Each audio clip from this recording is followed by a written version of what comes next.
Hey again friends, Zach here for another raw vegan recipe, or rather this video is more of an instructional tutorial on how to sprout and why to sprout. So, when first exploring the raw food world, a lot of people are kind of puzzled why there are so many references to soaking nuts or seeds or sprouting nuts and seeds. And there's a little bit of confusion in the nomenclature, and I hope to clear that up through this video. So, sprouting is extremely profound and nutritionally beneficial. Why? Because there are compounds within dry seeds which keep them dormant, essentially. They're enzyme inhibitor compounds as well as other compounds which keep it stable, and they're not good for our digestion, and they're bad for the body in different ways. When you soak a seed in water, these enzyme inhibitors are water soluble, and they leach out of the seed and come into the soak water. And then seeds are normally soaked for about 8 to 12 hours, and then you pour the soak water out. And when you do that, you're releasing the enzyme inhibitor compounds out of the seed, and then you're left with enzymatically active seeds as they start to sprout. The other thing is that a number of chemical reactions occur inside seeds when they begin to soak. Some of the minerals and the starches and the sugars and compounds start changing forms and interacting with each other in a way which makes the seeds extremely more healthy.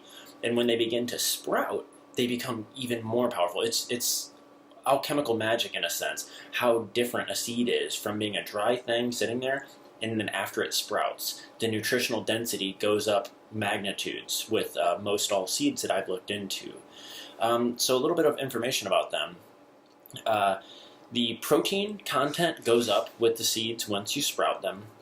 The complete proteins form in some seeds, and possibly all of them. I tried to get some research because I don't want to misinform, but I was under the impression that all seeds become complete proteins, which means that they are completely bioavailable in the body. Also, regardless of whether or not they are all complete, the bioavailability of the proteins becomes a lot more accessible for whatever reason. The chemistry changes in the seed make it to where our body can really utilize the protein, which is extremely beneficial. Sprouts, just like fermented foods, are essentially pre-digested, which means that the enzyme activity has already primed the nutrients for easy assimilation into the body.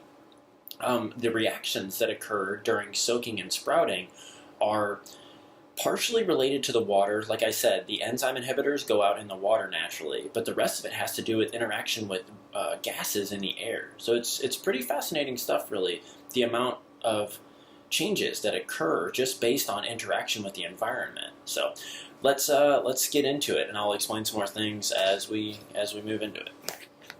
So I sprout like everything, and it's super cool because, first of all, it is healthier. Second of all, it feels cleaner in your mouth. You can just kind of feel that it's going in cleaner.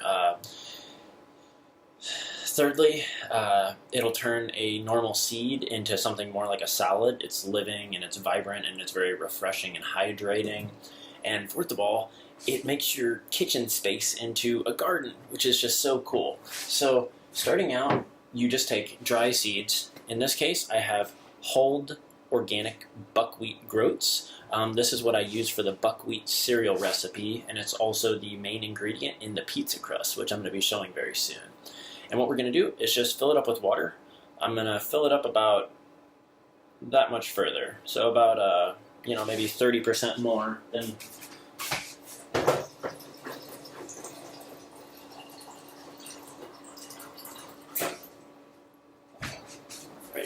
Sorry about that. So about 30% more than the total volume of the seeds themselves.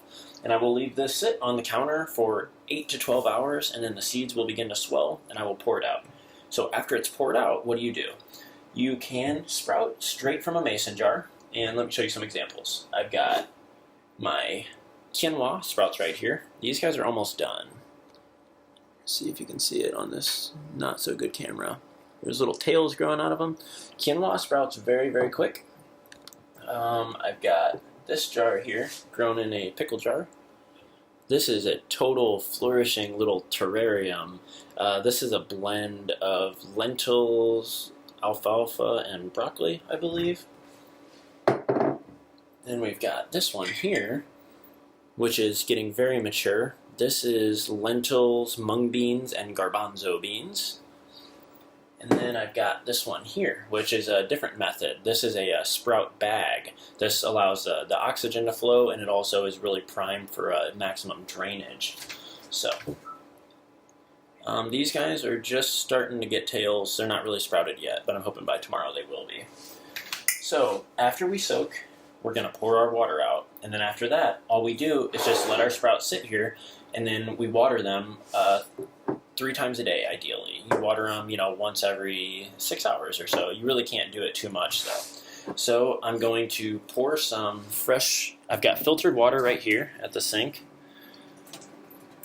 I normally soak with spring water, and then I rinse with filtered water. Just because to rinse with spring water would be very costly. So, filled it up with water, and then I'm just going to pour that water out. Doesn't need to sit for any amount of time. You just water them and get the water out of there. A lot of times it's beneficial to go ahead and just put it in the sink upside down at an angle like this, so that the water can drip out of it very easily, and just leave it for 15 or 20 minutes. And like I said, we're going to do that 2 to 3 times a day, and they'll start to grow. Quinoa normally grows within probably a day. It grows extremely fast. The beans take several days. I think my bean sprouts have been going for 4 or 5 days. These alfalfa and broccoli sprouts have probably been going for like 3 days.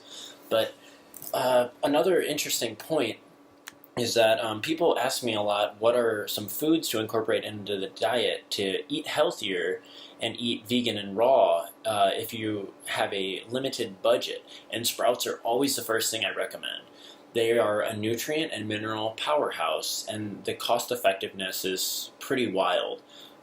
This jar, for instance, started out with probably 2 tablespoons of seeds. That's it. It was literally like that, almost imperceivable amount in the bottom.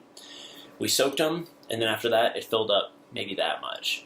And then after watering them 3 times a day throughout this past week, or past few days, look at all that volume, I mean, we just turned a tiny bit of seeds. I don't know the cost exactly, but you can buy sprouting seeds, pounds of them, for not very much.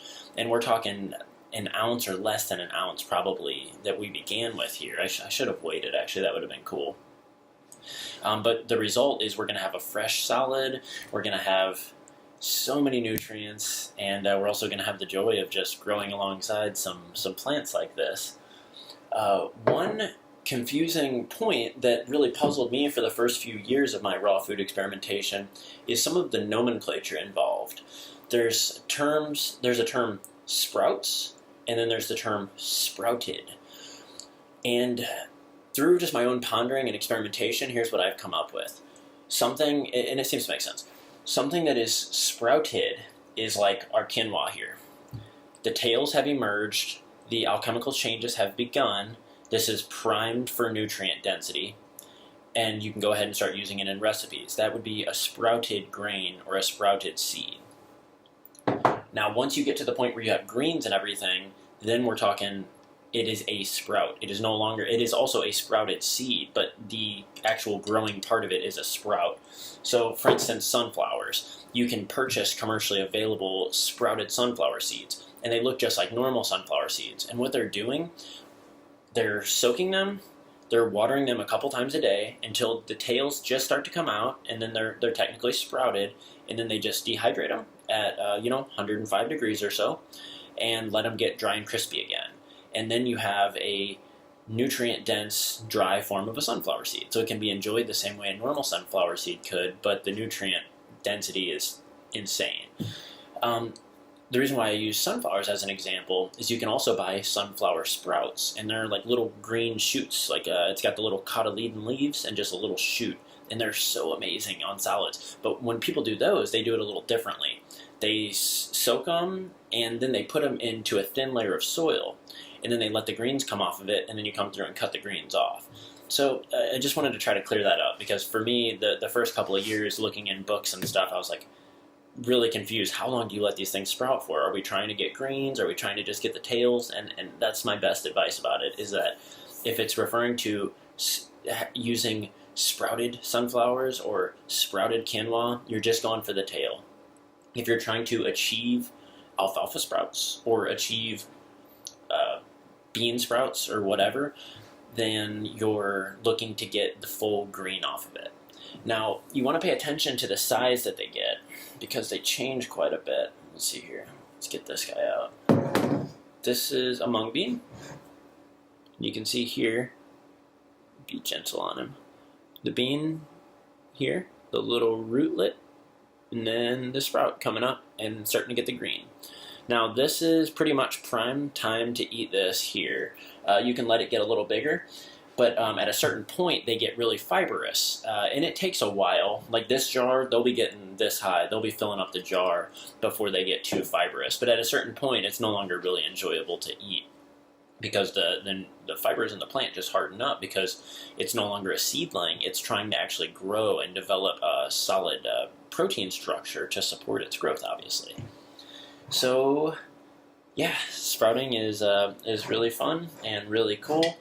There's something else I wanted to say about it. I guess that's really just about it. Soak your seeds, drain your soak water, water 2 to 3 times a day, and then you've got sprouts. Oh yeah, the last thing I was going to say, I remember now, is that it's pretty interesting how quickly they grow. My friend I've had staying with me, we had a jar this size last week, and I started out with a little bit more than this, probably that much seeds, or less than that, probably like an inch of seeds. And it wound up filling up the whole jar, and then we took a handful of it out and threw it on a salad, and they're amazing on salad. Little alfalfa sprouts and stuff, so good. And then we kept watering the rest of them and let them keep growing, and like 2 days later, it had filled the jar up again. It's almost like a never-ending supply of sprouts. It's pretty fascinating. But yeah, there's a lot of stuff you can do with them. Really good on like veggie wraps, really good in salads, really good on the raw vegan sprouted buckwheat crust pizza that I made. Sprouts were one of the main toppings on it, and they really add a nice crispness. Some people even juice sprouts, and that's pretty cool too. I haven't done that myself, but you're going to get a lot of that intense nutrient content to be even more bioavailable than just chewing up and eating a sprout. So yeah, there's a lot to do playing with sprouts, and I hope you guys can explore this world some. So have a wonderful progression. I almost forgot one more note on sprouts before we go. Certain seeds apparently are not good to eat sprouted, and I was not aware of that until recently. So I wanted to go ahead and give that disclaimer and that note out there. Do a little bit of research about which seeds are good to eat sprouted and which ones are best avoided. I recently read that alfalfa seeds aren't good to sprout, and that seems kind of strange because they're one of the most popular ones out there. So possibly there's a negligible amount of some toxin in them that, that there has become a bunch of word floating around that they're not good to eat. I'm not sure. I mean, maybe it's heavier than I imagined, but I've eaten them for years and haven't really had any issue. But I'm absorbing that knowledge, and I'm going to look into it a little bit more. Kidney beans, I was reading those are toxic to eat sprouted. So, definitely pay attention, because the kidney beans apparently are dangerous toxic once you sprout them. But most beans and seeds, it seems like, from my experience and my research, are good to go. So do some research and have fun exploring the world of sprouts.